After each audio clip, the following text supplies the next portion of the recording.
dalam setiap tempat yang ditinggalkan, ada sesuatu yang tertinggal. Sebuah kisah, sebuah bayangan, atau mungkin sebuah kutukan. Selamat datang di channel Dongeng Misteri. Berani dengarkan hingga akhir, karena cerita ini mungkin akan menghantui tidurmu.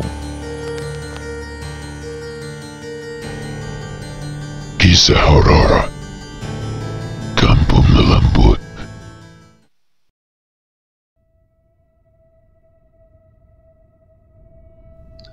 Kampung Randu Kulon adalah nama sebuah kampung yang kini menjadi salah satu kampung yang paling padat penduduk setelah melewati tahun 2000-an. Namun, dahulu sebelum masa pendatang berdatangan dan menghuni lahan di kampung ini pernah menyimpan beribu cerita misteri. Dari hal-hal yang biasa hingga hal-hal di luar nalar manusia. Apapun itu, apabila menginjakkan kaki di kampung ini, konon kengerian itu langsung terasa begitu saja. Setidaknya itu adalah gambaran nama yang tepat bagiku untuk menyamarkan nama kampungku sebagai pembuka ceritaku malam ini. Di ceritaku kali ini, kita akan memutar waktu di mana ketika pertama kali kampung ini berdiri dan hanya dihuni oleh beberapa kepala keluarga yang bisa dihitung jari. Namun, sebelum cerita ini dimulai, gak ada salahnya buatku mengingatkan bahwa cerita ini berdasarkan pengalaman dan cerita-cerita yang berkembang yang berlangsung diceritakan oleh warga, tetangga, tetua kampung, hingga semua orang yang dulu pernah terlibat secara langsung atau tidak langsung. Jadi, semua cerita ini bisa dipertanggungjawabkan. Malam itu, hujan rintik-rintik. Sudah 3 hari berturut-turut hujan turun di kampung ini. Pos ronda terlihat sepi, tidak ada orang yang akan mau apalagi repot-repot pergi berjaga di kampung. Dengan kondisi dingin disertai hujan seperti ini, hal itulah yang dipikirkan oleh Mbah Gimon. Saat itu usianya masih terbilang muda, berkisar antara umur 30-an. Kaget bercampur penasaran, karena di pos ronda yang jaraknya hanya sekitar beberapa meter dari rumah Mbah Gimon, ada seseorang yang tengah duduk di sana, sendirian dengan bercahayakan lampu petromak yang menyala. "Siapakah gerangan?" kata Mbah Gimon dalam hati. Namun rasa penasaran itu ditepis begitu saja, karena yang tersirat dalam pikiran Mbah Gimon hanyalah mungkin anak muda yang sedang mencari angin, atau mungkin orang yang berteduh dari rintiknya hujan, sembari menikmati suasana. Anehnya, kejadian itu terjadi berkali-kali setiap malam. Dikala hujan turun dan tak ada warga satupun yang pergi keluar, selalu saja ditemui sosok itu tengah duduk sendirian. Karena rasa penasaran yang semakin lama semakin menggunung, maka malam itu ketika hujan turun kembali, ditemuilah sosok itu, dan benar saja sosok itu seperti sudah menunggunya. "Assalamualaikum," kata Mbah Gimon. Menyapa rupanya yang ada di hadapannya adalah seorang pemuda tanggung. Lebih muda dari Mbah Gimon saat itu. Pemuda itu tidak menjawab, hanya tersenyum tipis. Tidak ada hal yang membuat Mbah Gimon lebih curiga, manakala baru pertama kalinya dia melihat wajah pemuda ini ada di kampung yang hanya dihuni oleh beberapa kepala keluarga. "Siapa ya? Kok baru pertama kali saya lihat kamu?" Pemuda itu lagi-lagi tidak menjawab, hanya duduk dan melihat Mbah Gimon sembari tersenyum tanpa arti. Hal itu membuat Mbah Gimon tidak nyaman. Dinginnya malam sudah mulai menusuk ke tulang. Sembari menunggu jawaban, Mbah Gimon merasa semakin curiga dengan pemuda ini. tidak beberapa lama muncul seseorang lain dengan baju koko dan peci putih. Aromanya wangi, berjalan dalam keheningan. Yang tahu menau orang itu sudah berdiri di hadapan Mbah Gimon dan pemuda itu. "Assalamualaikum," katanya ramah.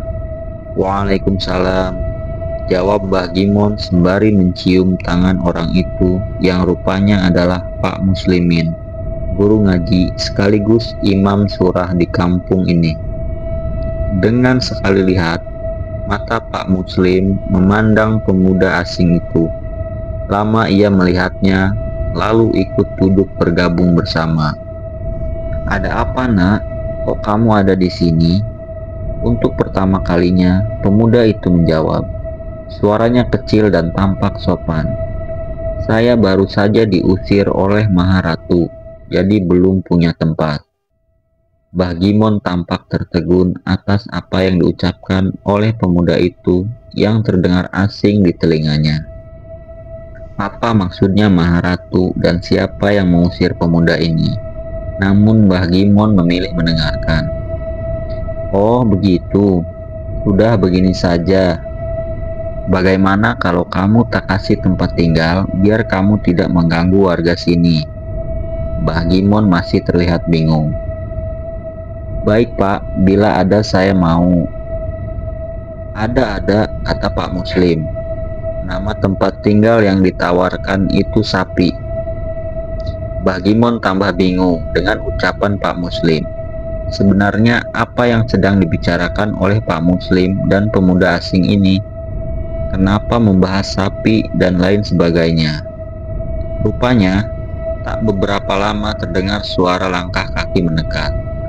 Mbah Gimon serta Pak Muslim juga pemuda itu memandang kemana suara itu terdengar. Rupanya Mbak Pah, istrinya Pak Muslim yang baru saja datang. "Aduh Pak, ini loh tak bawakan payung. Saya khawatir Bapak belum juga pulang dari tadi." Dan tiba-tiba pemuda itu berdiri lalu berujar dengan senyuman di wajahnya. "Oh, ini tapak yang namanya Sapi itu." Pemuda asing itu tiba-tiba lenyap begitu saja, menghilang. Mbah Gimon tampak kaget setengah mati.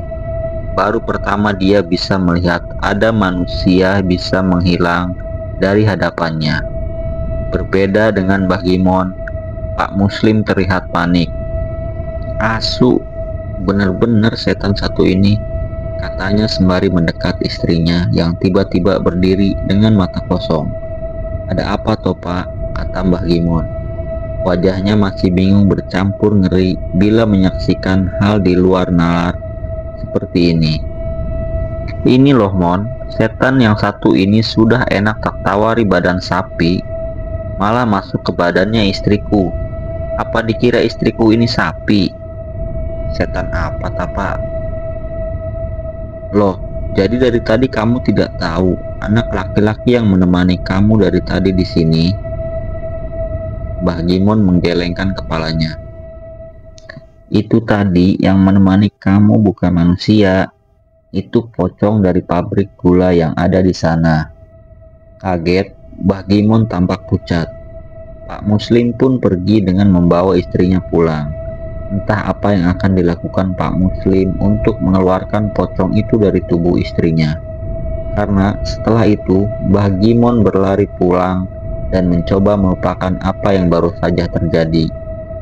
Ini adalah sekelumit cerita yang ku dengar dari Mbah Gimon dulu. Setiap kali beliau bercerita ini, aku nggak berhenti tertawa karena bagaimanapun ini masih menjadi cerita yang menggelikan. Namun, bila kupikir kembali, bagaimana bila aku yang dihadapkan dengan pocong secara langsung? Apakah aku masih bisa tertawa? Entahlah, untungnya sampai saat ini aku belum pernah melihat pocong yang berasal dari pabrik gula itu. Ceritaku malam ini masih akan sangat panjang, karena ini masih awal sebelum kita bercerita tentang mereka yang sudah tinggal di kampung ini. Zaman aku masih kecil, aku selalu diwanti-wanti atau diperingatkan agar tidak pernah lewat sebuah jalan yang disebut kebun bambu. Tempatnya sangat luas dan tentu saja dipenuhi oleh pohon bambu yang sangat lebat.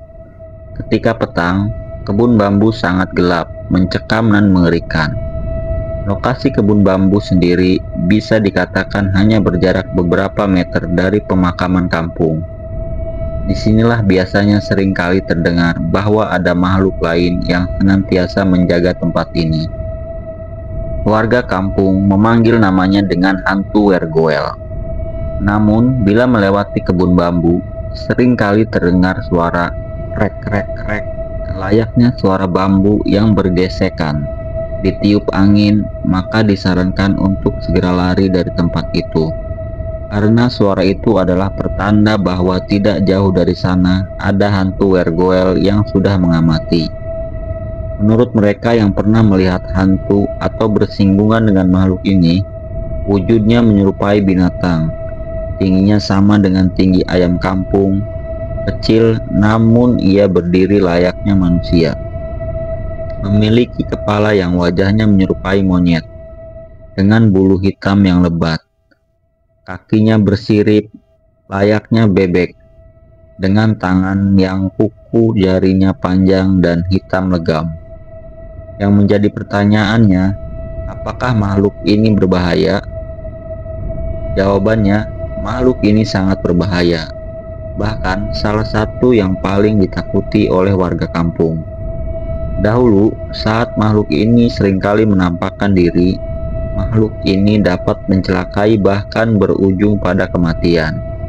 Saat aku dengar cerita ini dari tetanggaku yang kebetulan rumahnya tidak jauh dari kebun bambu, beliau bercerita bahwa pernah ada yang meninggal karena makhluk ini. Mereka yang meninggal karena makhluk ini dapat dikenali dengan satu cara, yaitu meninggal dengan mata dan mulut terbuka lebar. Maka itu pasti ulah makhluk ini. Pernah aku mengalami langsung kejadian dengan Wergoel. Namun itu adalah hari yang sial bagiku dan menjadi kenangan yang gak akan pernah kulupakan. Ceritanya, waktu dulu aku ngaji di sebuah pondok pesantren baru. Banyak anak-anak desaku yang dipaksa untuk menimba ilmu di pondok itu. Meski hanya sebatas belajar mengaji, sejujurnya aku enggan mengaji di sana. Bukan karena apa-apa, namun karena tempatnya harus melewati area pemakaman dan tentu saja kebun bambu. Aku berangkat sesudah maghrib, dan sialnya waktu itu cuma ada 3 anak yang pergi mengaji. Yang lain kebetulan tidak bisa ikut. Sebut saja aku, Udin, dan Jamal. Kami berangkat bersama-sama. Sebenarnya sebelum Isya seharusnya kami sudah pulang, namun karena terkendala sesuatu, akhirnya kami baru bisa pulang pukul 9 malam. Setelah bersiap pulang, tidak lupa di tangan kami ada obor sebagai penerangan jalan. Karena zamanku masih kecil, tidak ada yang namanya lampu jalan. Melewati areal pemakaman bikin aku gak nyaman. Berkali-kali aku bilang permisi, meski di dalam hati gak cuma aku, Jamal dan Udin pun sama. Kami semua tidak mau memandang areal pemakaman yang selalu tercium aroma melati. Ketika sudah sedikit berjalan jauh dan meninggalkan areal pemakaman, maka tibalah kami di kebun bambu.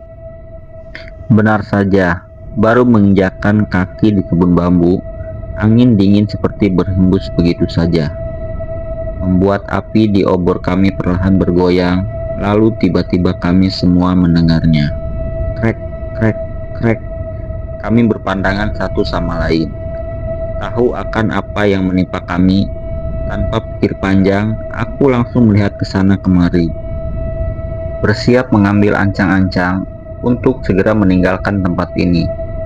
Udin yang pertama lari, diikuti Jamal, dan terakhir aku. Entah apa yang aku pikirkan, malam itu jauh lebih gelap dari biasanya. Aku lari tanpa memperdulikan sendal yang terlepas dari kakiku. Sendal bisa dicari besok hari, tapi kalau nyawa kemana aku harus mencari. Udin dan Jamal sudah menghilang dari pandanganku. Memang sial betul, karena aku yang paling kecil saat itu. Langkah kakiku gak selebar mereka berdua.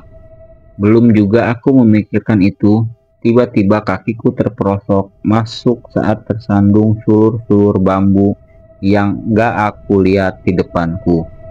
Sontak aku terjatuh dengan wajah menghantam tanah. Keras sekali, sampai keningku sakit sekali. Lalu suara itu kembali.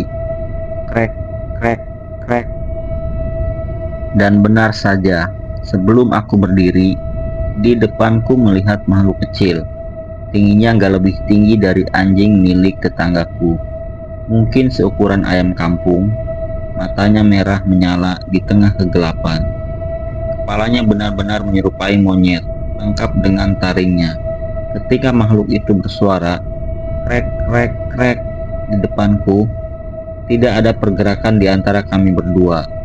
Sementara aku terus melihat makhluk itu terpaku dengan sosok yang asing dan mengandung penasaran.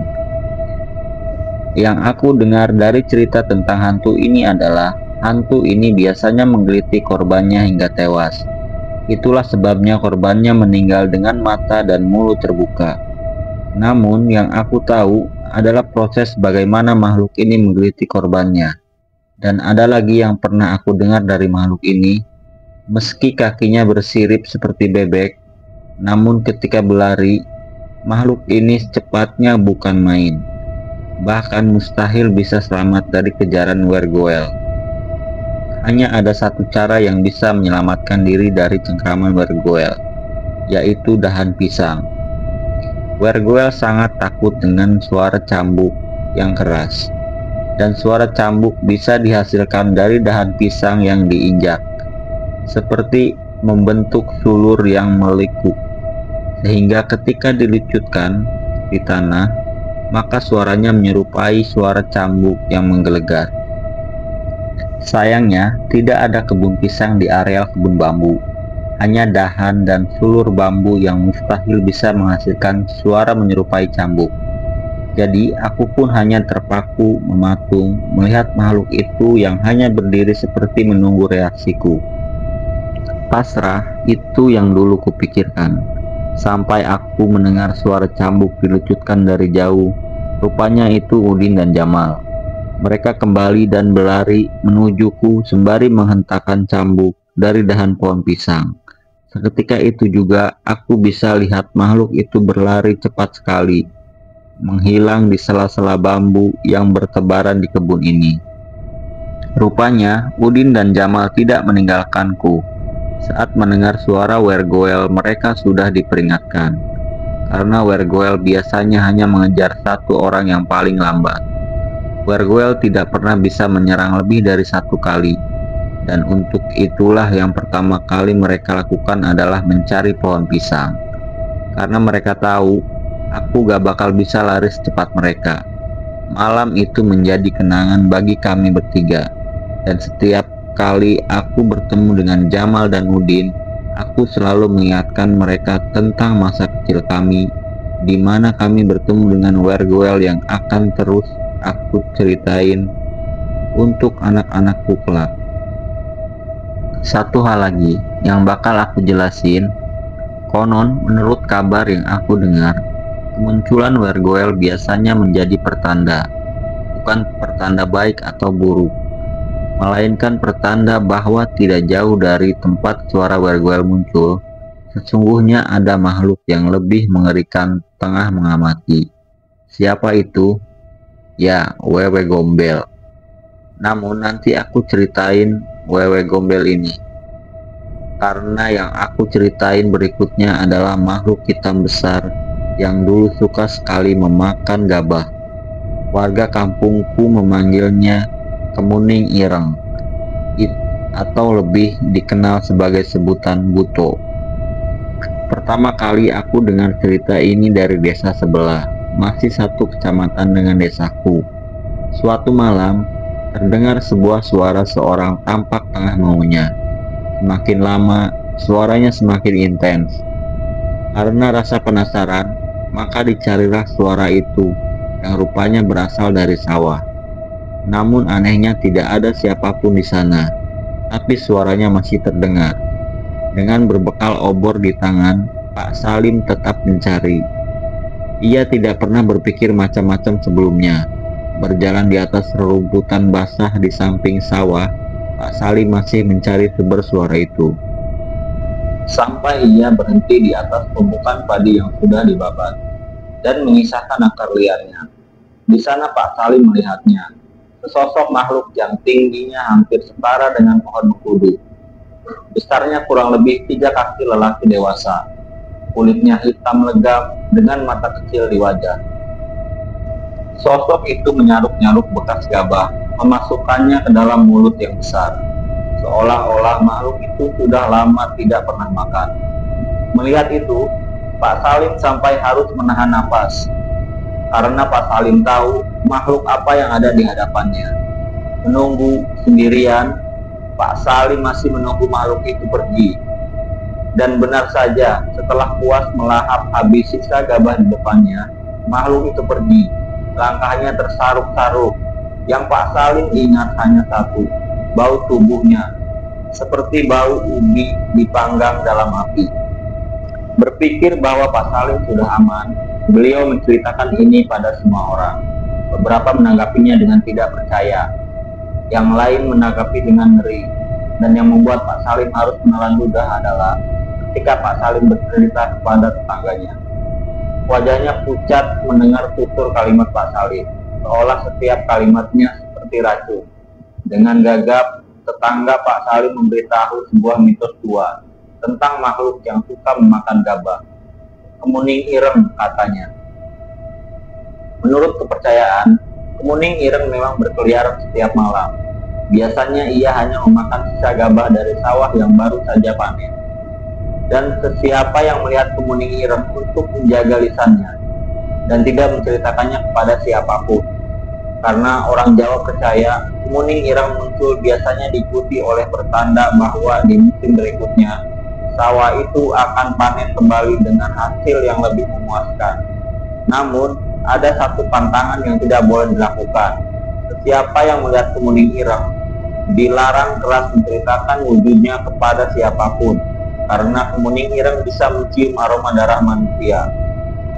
Dan bila malam itu Pak Salim berpikir bahwa makhluk itu tidak tahu bahwa Pak Salim memergokinya, sepertinya Pak Salim harus berpikir kembali. Bisa saja kemuning ireng itu memang sedang mengujinya dengan cara berpura-pura tidak tahu. Dan dengan kejadian bahwa Pak Salim sudah menceritakan tentang kemunculan makhluk ini, Pak Salim mulai diluputi rasa takut. Setiap malam, beliau akan berhenti di pintu rumah, melihat keluar dari jendelanya, berharap makhluk itu tidak datang menemuinya. Malam demi malam dilewati Pak Salim dengan rasa khawatir yang bertumbuh menjadi paranoid parah. Sampai di malam yang entah keberapa, Pak Salim mencium aroma familiar, aroma ubi yang baru saja dibakar di bara api. Pak Salim terdiam melihat sesuatu mendekat. Di zaman itu, tidak ada rumah penduduk yang terbuat dari batu bata dan semen. Karena rumah zaman dulu kebanyakan dibangun dari bambu atau kayu. Pak Salim hanya duduk bersembunyi di balik pintu, menunggu dan berharap makhluk itu hanya sekedar lewat. Namun, aromanya semakin menyengat. Tidak berapa lama, aroma itu menghilang, lenyap begitu saja. Pak Salim mengintip apakah makhluk itu benar-benar pergi. Dilihatnya dari celah bambu di dalam rumahnya. Dan benar saja, bayangan yang tadi mendekat sudah lenyap. Berpikir bahwa malam ini Pak Salim sudah aman. Pak Salim bergegas menuju kamarnya. Namun, kaget bercampur kebingungan, Pak Salim melihat istrinya sedang tidur dengan dirinya sendiri. Benar, di atas ranjang ada sosok yang menyerupai dirinya, sedang tidur bersama istrinya. Rupanya itu bukan mimpi. Berkali-kali Pak Salim mengingatkan dirinya, sampai ia sadar. Aroma sosok yang menyerupai dirinya tercium seperti aroma ubi rebus.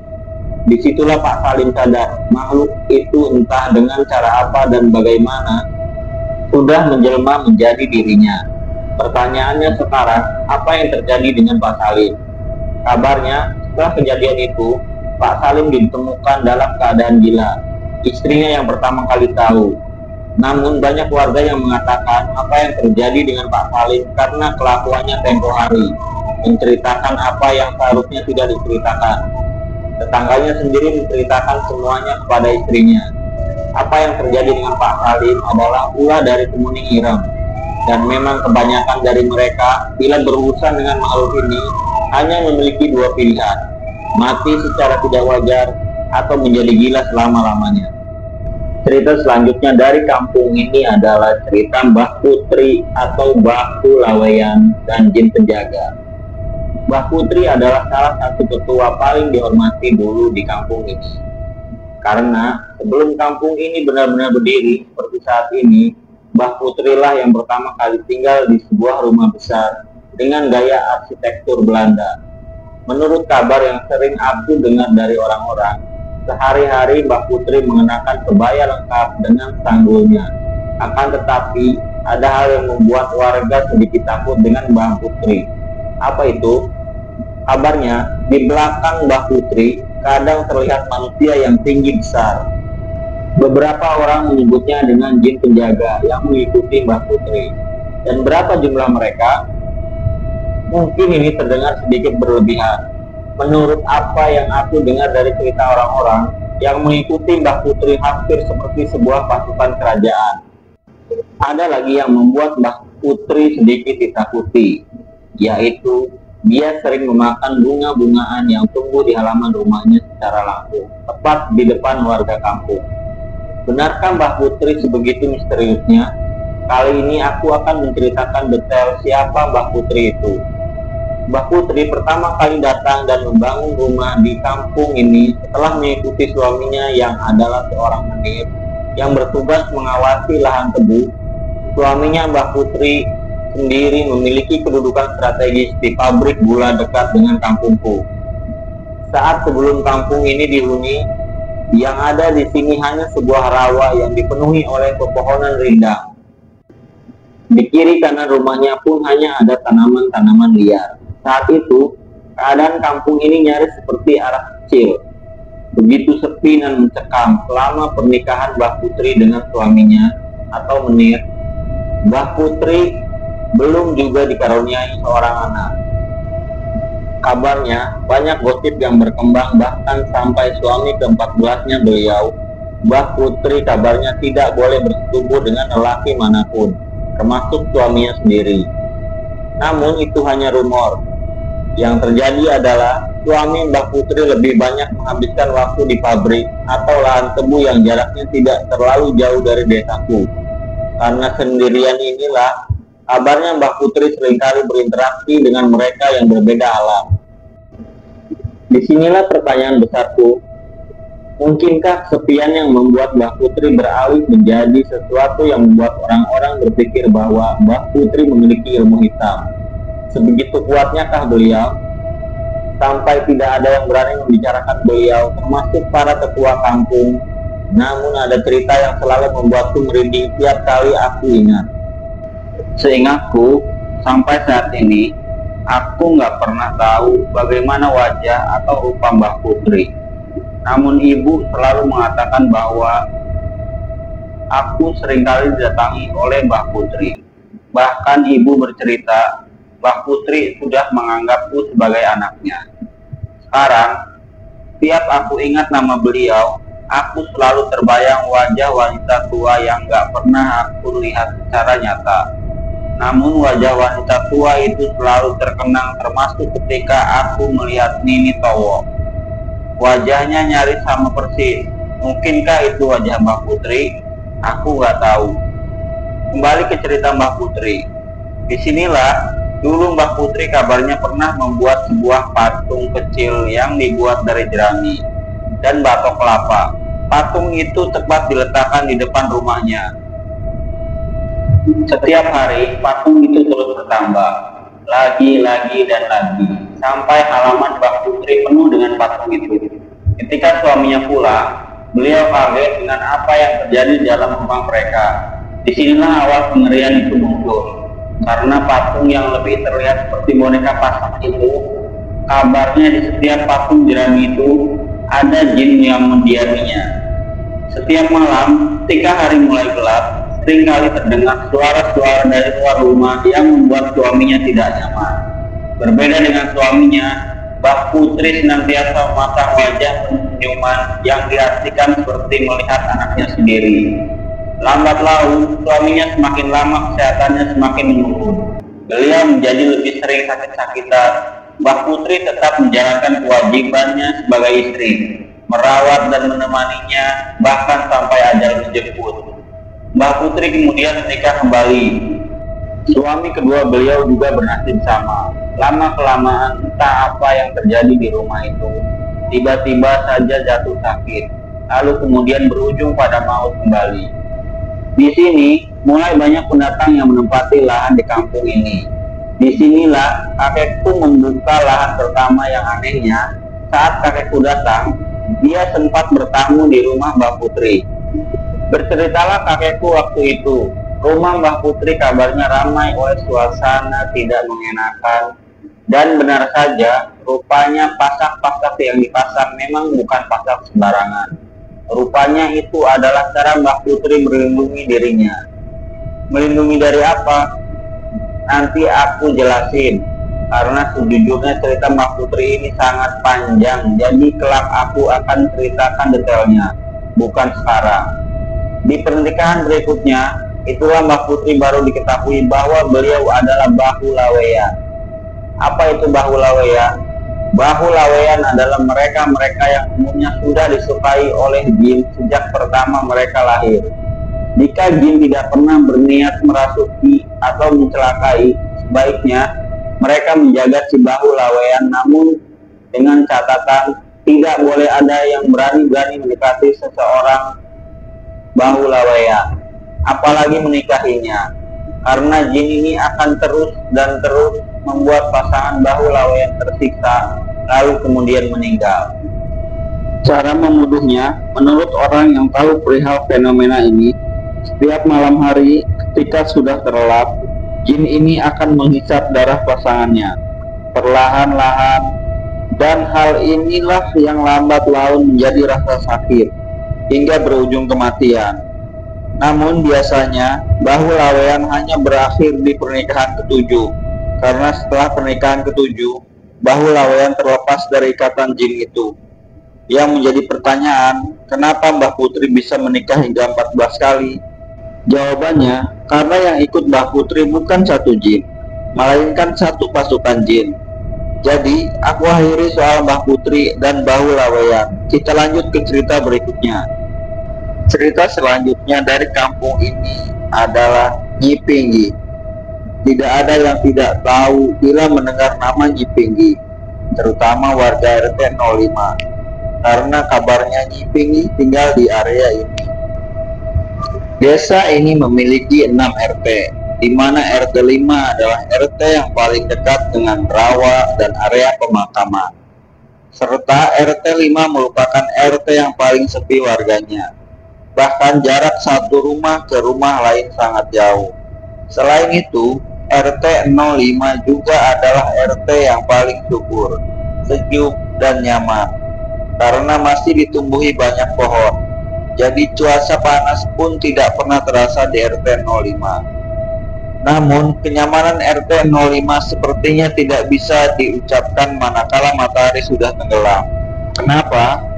Karena ketika hari petang, RT 05 adalah RT yang paling mengerikan. Bukan hanya karena sepi dan gelap gulita, namun karena banyak aktivitas dunia lain yang kadang-kala bersinggungan dengan warga, termasuk kehadiran Nyi Pinggi. Siapa Nyi Pinggi?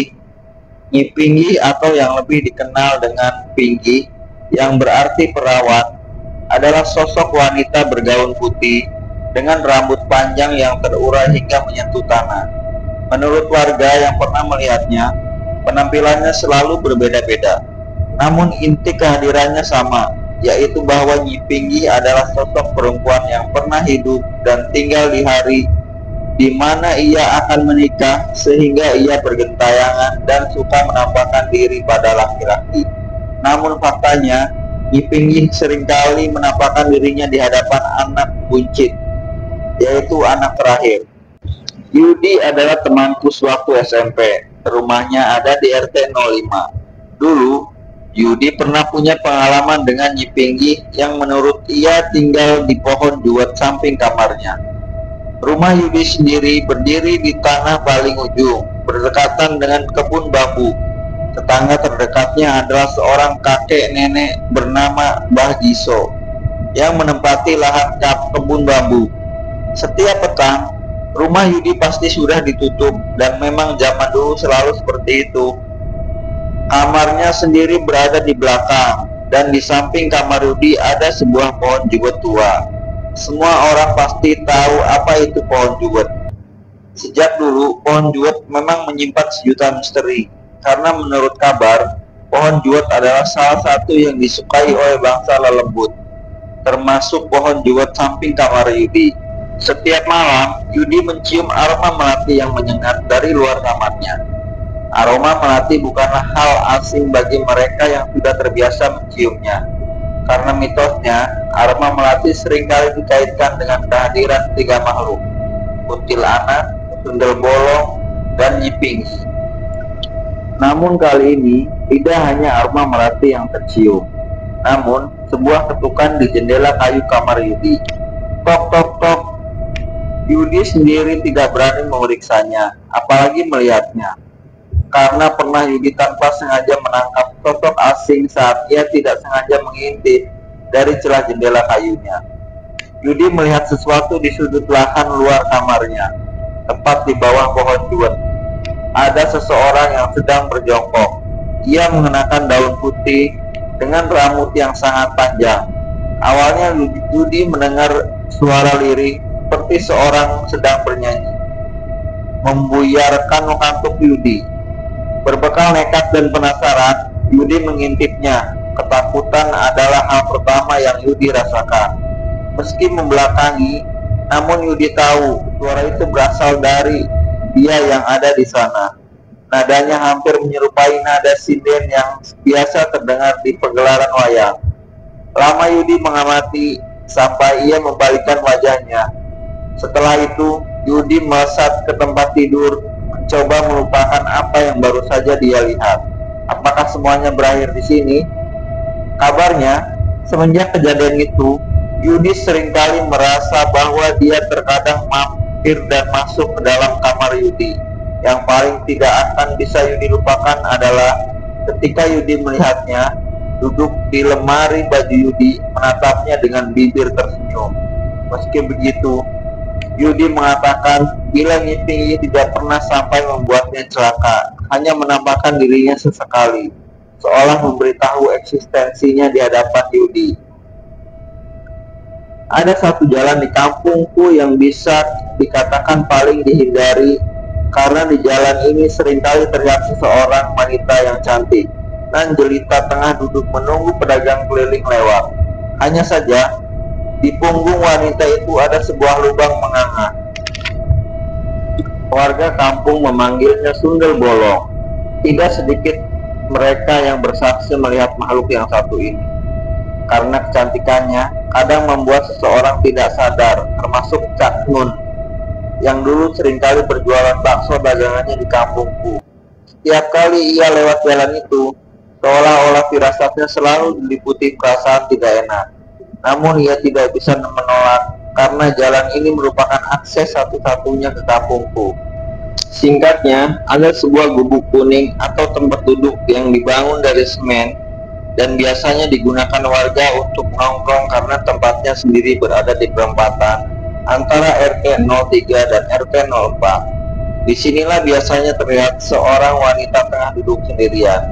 Cak Mun yang tahu bahwa wanita yang tengah duduk sendirian itu bukanlah manusia, berusaha bersikap wajar. Namun, setiap kali melewati wanita itu, Cak Mun selalu mencium aroma amis daging ampela. Berbeda dengan Cak Mun, dulu ada penjual nasi goreng yang tidak tahu menahu tentang cerita ini, sehingga ia melewati jalan ini sendirian dan melihat wanita muda yang tengah duduk memanggilnya. Sepanjang malam, si penjual ini dibuat heran karena wanita itu sudah memesan lebih dari 7 porsi sendirian. Meski begitu, ia belum menaruh curiga sedikit pun. Setelah selesai, si wanita membayar penjual nasi goreng dengan uang yang sangat banyak, sehingga ia berpikir malam ini sungguh mujur. Sampai si wanita mengatakan, "Mas, bisa minta tolong?" Mendengar itu, si penjual nasi goreng bertanya, "Tolong apa?" Si wanita itu hanya mengatakan bahwa punggungnya gatal dan tangannya tidak sampai. Meski awalnya ragu karena dianggap tidak sopan, akhirnya si penjual nasi goreng menyanggupinya. Berbekal ketidaktahuannya, si penjual nasi goreng mulai menggaruk punggungnya. Aneh, karena kulit si wanita ketika digaruk tiba-tiba mengkerut, seolah ikut tercabut. Selain itu, ada aroma empela yang sangat amis dan membuat si penjual tidak nyaman. Si penjual nasi goreng mulai merasa curiga. Sampai di kuku jarinya ia mendapati belatung di sana. Kaget, si penjual nasi goreng melihat wanita di hadapannya. Rupanya penampilan wanita itu sudah berubah. Rambutnya panjang terurai dengan berantakan, sementara baju yang dikenakan menjadi kain kafan panjang. Dan tepat di punggungnya, si penjual melihat daging terkoyak membentuk lubang besar. Di sana ia melihat ada puluhan belatung. Diakhiri suara tertawa cekikikan. Si penjual tumbang, jatuh pingsan, dan baru ditemukan warga keesokan paginya. Akhirnya si penjual diberitahu bahwa yang menemuinya semalam adalah jelmaan sundel bolong yang memang suka usil di kawasan dekat sini. Takut dan ngeri semenjak saat itu, warga sepakat memberikan pencahayaan di jalan ini. Hingga saat ini, jalan itu masih terkenal dengan cerita ini. Meski penampakan sundel bolong di jalan ini sudah tidak pernah terdengar lagi. Terima kasih sudah menonton sampai habis. Jangan lupa subscribe dan tekan loncengnya supaya tidak ketinggalan cerita selanjutnya.